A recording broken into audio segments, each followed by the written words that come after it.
एक चींटी है जो नमक के ढेर में रहती है, और एक चींटी है जो शक्कर के ढेर में रहती है। एक दिन नमक के ढेर वाली चींटी जो नमक खाती थी, नमक चाटती थी, वह शक्कर खाने वाली चींटी के पास गई। दोनों सगी बहन थी। चलो आज बहन से मिले आवे।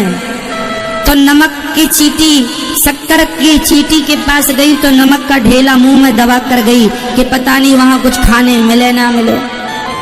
जैसे आप लोग आते हैं वृंदावन तो गुजिया लड़ुआ लेके ही आते हैं, पता नहीं वहां मिले ना मिले, है ना। तो नमक की चींटी भी कुछ बांध कर ले गई।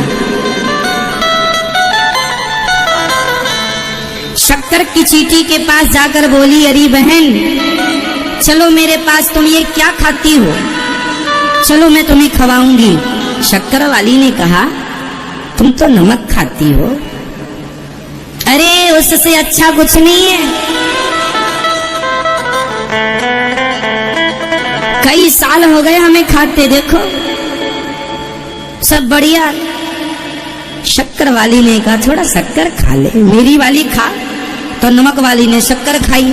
खाया तो शक्कर, पर मुंह में दबा था नमक, इसलिए उसे शक्कर का स्वाद नहीं मिला। वो शक्कर भी नमक जैसी हो गई। फिर बाद में उसके मुंह से नमक हटाया, फिर कहा खा।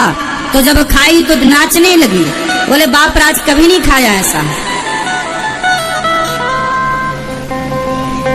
अब तो यहीं रहूंगी। तो सुनो, संसार का सुख वो दो चींटी, कौन चींटियां हैं, हम लोग ही वो चींटी हैं। एक चींटी है नमक के ढेर की, एक चींटी है शक्कर के ढेर की। आप संसार में पड़े हैं और संसार में ही आप सुख देख रहे हैं, पत्नी में, पुत्र में, परिवार में, पैसा में, मान में, बड़ाई में। आप नमक के ढेर की चींटियां हो, नमक को ही बेस्ट मान रही हो, इससे अच्छा कुछ नहीं।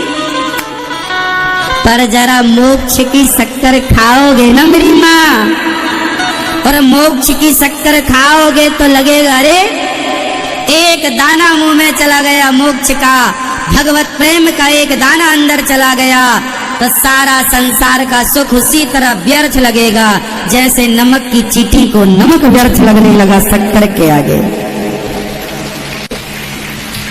मोक्ष पाने आए हैं हम लोग, यहाँ बेटा बेटी मान बड़ाई पाने ना आए। इसलिए मेरी माँ, अब ऐसे मरना कि फिर दोबारा मरना ना पड़े। अब आप लोग ऐसे मरना, दोबारा मरना तब पड़ेगा जब जन्म लोगे। तो मेरा मतलब यह है कि अब की बार ऐसे मरना कि दोबारा मरना ना पड़े, पूरी तैयारी से मरना, भगवत प्रेम करके मरना, ताकि अब दोबारा जन्म और। वीडियो पसंद आए तो हमारे चैनल को लाइक, सब्सक्राइब और बेल आइकन दबाना ना भूलना।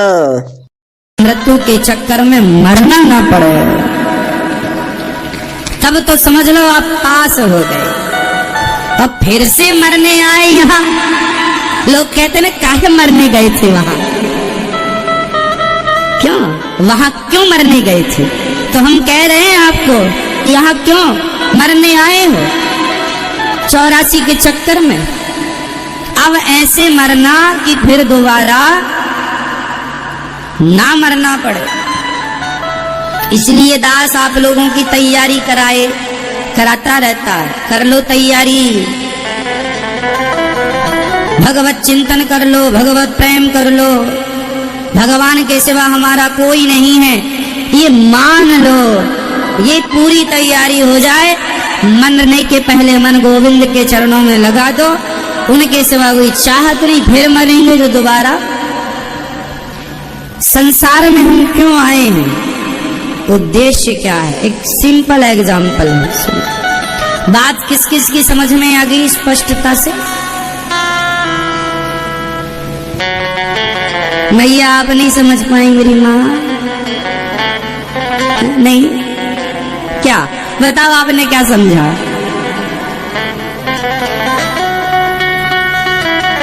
बताओ बताओ, हम लोग भगवान की पूजा क्यों करते हैं? बताओ, हम लोग भगवान से प्रेम भक्ति क्यों करते हैं? ये मैया उत्तर देंगे। बोलो, क्यों करते हैं? सब लोग बताओ, क्यों करते हैं? ताकि हमें अब जन्म और मृत्यु के चक्कर में, कबीरदास जी ने इस बात को कहा, चलती चक्की देख कर दिया कबीरा रोए, दो पाटन के बीच में साबुत बचा न कोई। ये जन्म और मृत्यु की चक्की चल रही है, सबको पीस रही है, कोई साबुत नहीं बचा। इसलिए कमाल ने कहा, कबीर जी के पुत्र ने, चलती चक्की चलने दे, पिस पिस आटा होए और कीले माही जो रहे, बाल न बांका होए। जो चक्की के बीच में एक कील होती है, उसके बीच में जो दाना फंस गया तो चक्की कितनी भी चले उसका नहीं बिगड़ता कुछ। जो एक के पास होता है, जो एक परमात्मा की शरण में चला जाता है, वो जन्म और मृत्यु से बच जाता है, बाल भी बांका नहीं होता। वो बात कबीर जी भी इस बात से सहमत है ना दादाजी? अब की बार अपन लोग ऐसे मरेंगे कि फिर बोल दो, फिर बोल दो मेरी माँ। आप लोग डरते, महाराज जी क्या मरने मराने की बात करते रहते हैं आप? क्यों? हम बात नहीं करेंगे तो अमर हो जाओगे? कभी नहीं मरोगे। सच्चाई से भागोगे तब तक मरना तो पड़ेगा, है ना? इसलिए सच्चाई से भागने, वो एक शुतुरमुर्ग नाम का पक्षी होता है, जब उसके सामने कोई खतरा आता है ना, तो वो अपना मुंह जमीन में गाड़ लेता है। तो जब गाड़ लेता है तो किसी ने कहा, क्यों रही है जमीन में मुंह काहे गाड़ लिया? अरे बोले, मुझे तो बिल्ली दिख ही नहीं रही है। बिल्ली आई सामने तो उसने मुंह जमीन में गाड़ लिया, और गाड़ लिया, अब मुझे तो बिल्ली नजर ही नहीं आ रही है। अरे पगले, तुझे